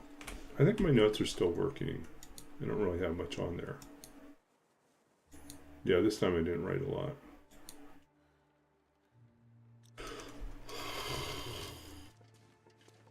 Ooh. More yawning.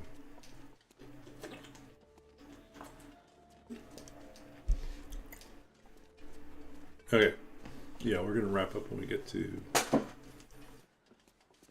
back to the Quonset. We better have our stuff waiting there on the ground.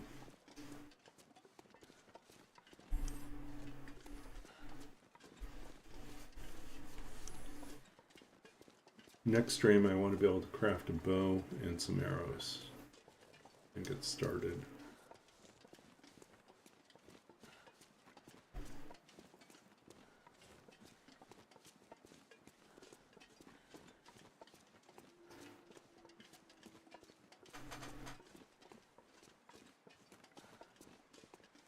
Never thought I'd be dying from starvation.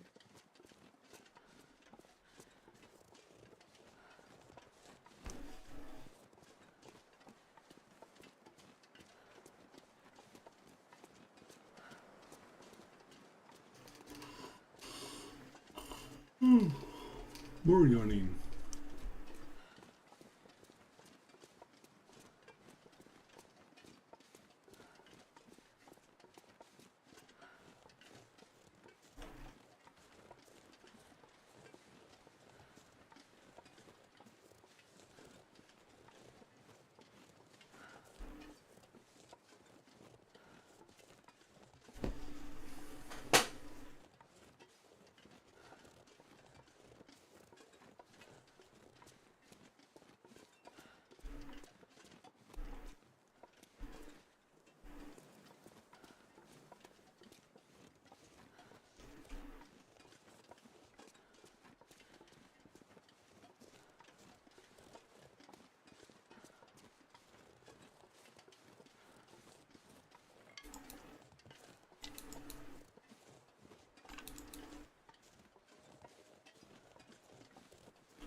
Yeah, I don't know. It's kind of tough. My contract runs out at the end of December, but really I'll be done by around December 15th. And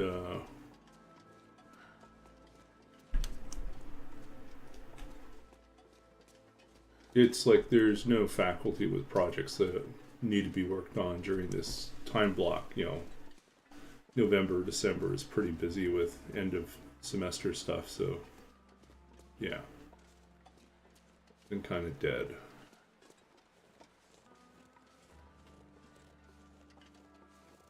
So mostly I've just been writing kind of explainers and tutorials. But I'm starting to run out of things to write about there too, so hopefully I get a little direction. Oh,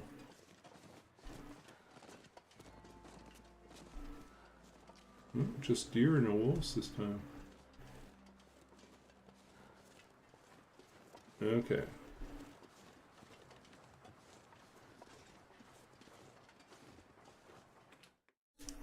There better be something here. This pack is getting too heavy to carry.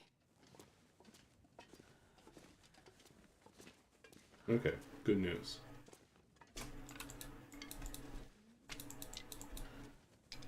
If we just had some guts, we'd be set.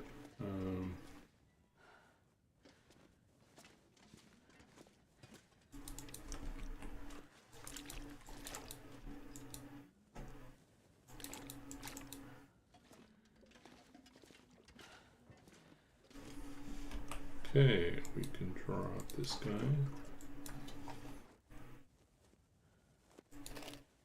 This one.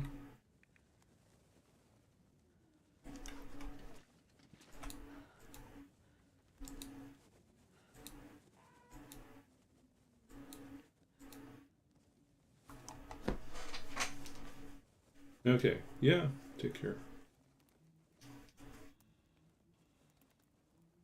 Well, at least we got the saplings.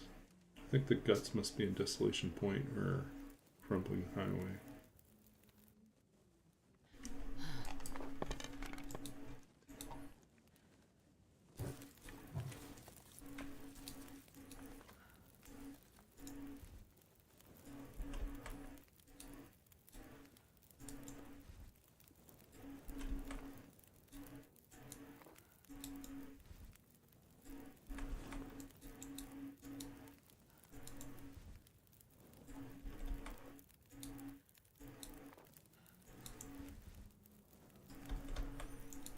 Okay, not certain if I'll be on tomorrow night.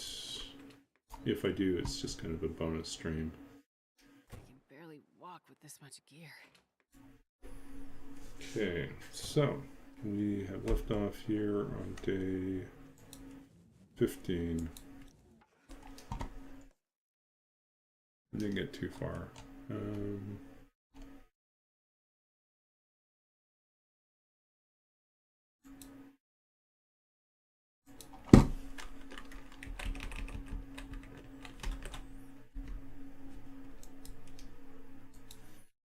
Okay, so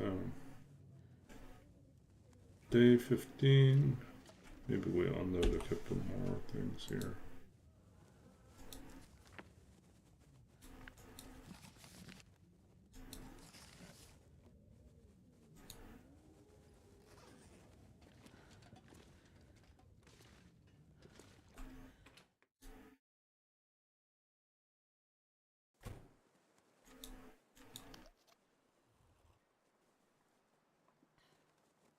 Okay, day 15, wrap up for now. Okay, so, request to read someone else's book.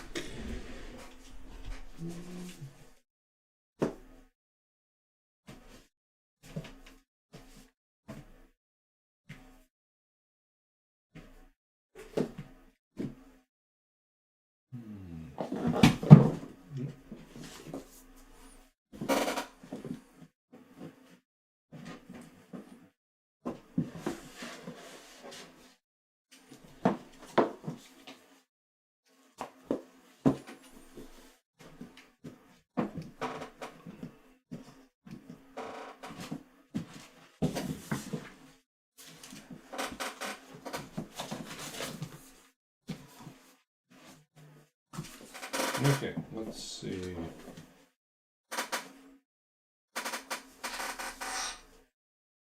What else we could read from?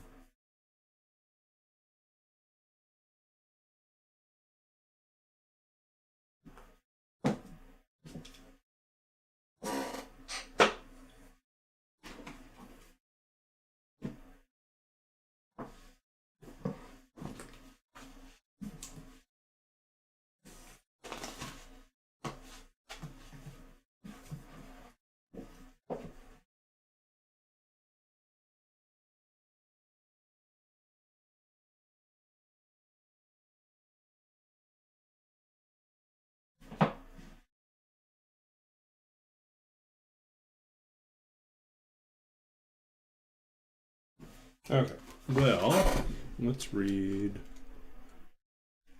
from Philip Levine.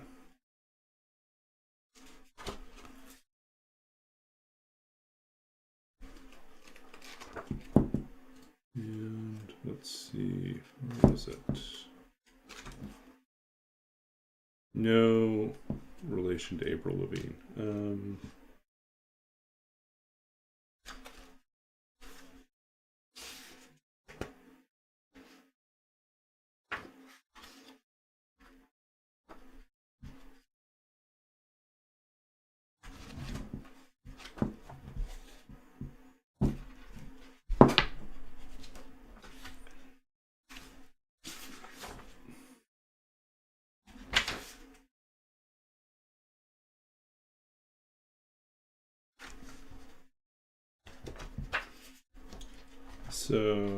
So I'm kind of cheating. I am not a personal friend of Philip Levine, but Levine was one of the poets that I read a lot, continue to read, and has been a huge influence on my own work.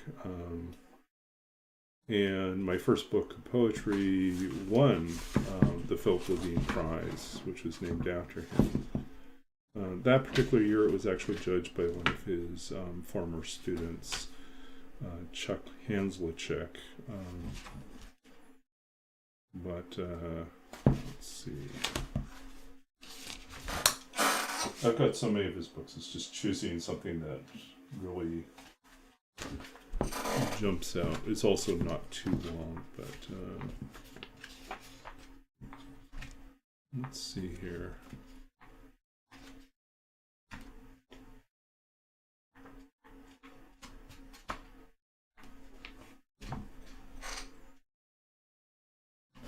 Oh, this is a classic. This is from his collection, What Work Is. And this is the title poem. And I've probably read it here before, but I do think this is kind of at the heart of who Levine is. He grew up in the Great Depression. He grew up in Detroit and worked in the automobile industry for a while and spent his evenings doing night school to study English literature, and eventually became a creative writing professor in English literature. He specialized in Keats, but he really was a working class, concerned with physical labor and the extraordinary within the ordinary. So this is What Work Is. Yeah, I think we'll do this one. It's either that or we'll do it. What work is. We stand in the rain in a long line waiting at the Ford Highland Park for work. You know what work is. If you're old enough to read this, you know what work is, although you may not do it. Forget you. This is about waiting, shifting from one foot to another, feeling the light rain falling like mist into your hair, blurring your vision until you think you see your own brother ahead of you, maybe 10 places. You rub your glasses with your fingers, and of course it's someone else's brother, narrower across his shoulders than yours, but with the same sad slouch, the grin that does not hide the stubbornness, the sad refusal to give in to rain, to the hours wasted waiting, to the knowledge that somewhere ahead a man is waiting who will say, No, we're not hiring today, for any reason he wants. You love your brother. Now suddenly you can hardly stand the love flooding you for your brother, who's not beside you, or behind, or ahead, because he's home, trying to sleep off a miserable night shift at Cadillac so he can get up before noon to study his German. Works 8 hours a night so he can sing Wagner, the opera you hate most, the worst music ever invented. How long has it been since you told him you loved him? Held his wide shoulders, opened your eyes wide, and said those words, and maybe kissed his cheek. You've never done something so simple, so obvious. Not because you're too young, or too dumb, or because you're jealous, or even mean, or incapable of crying in the presence of another man. No, just because you don't know what work is. There you go. What Work Is. Philip Levine from What Work Is, published in 1992.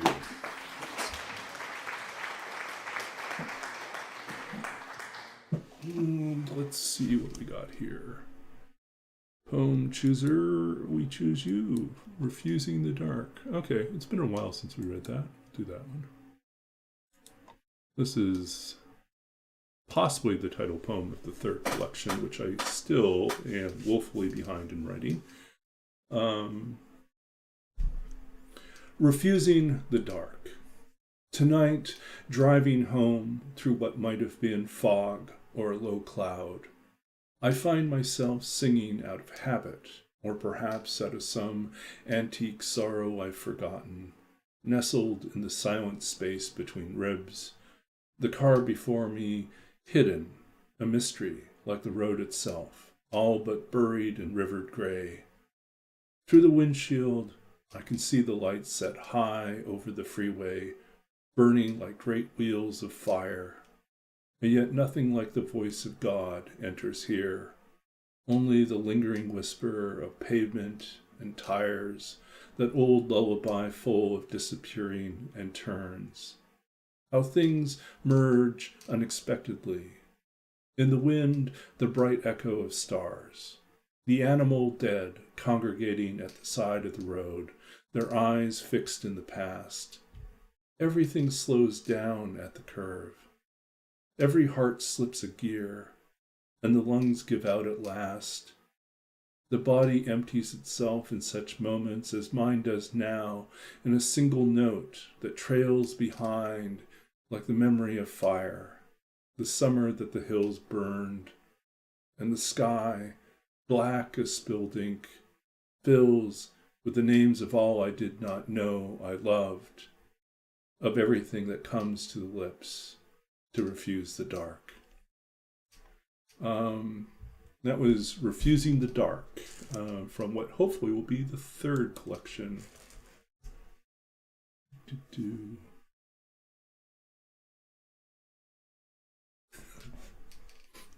It's more specifically, so if you want to know the background to that, Philip Levine came from a Jewish family from Eastern Europe that came to the U.S. before World War II. And but they still had family and friends back in Germany and other parts in Poland and other places. And so he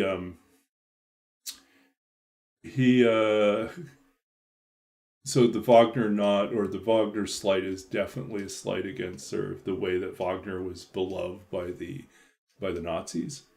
And so so he kind of the irony of the fact that his brother has to learn this, and it's like the worst music in the world because of all the associations they had with it. Okay. So let us wrap up.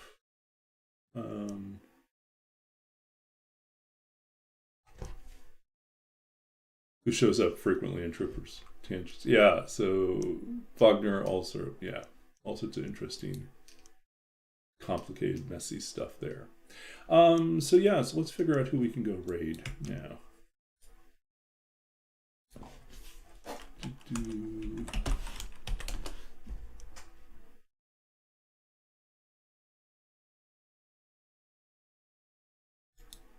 Hmm. We don't have a lot of familiar faces, so we'll probably end up visiting someone new.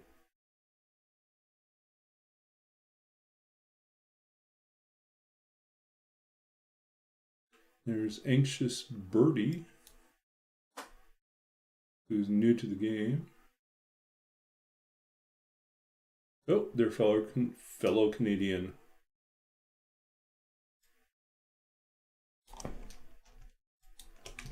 Okay, we'll drop in on someone new.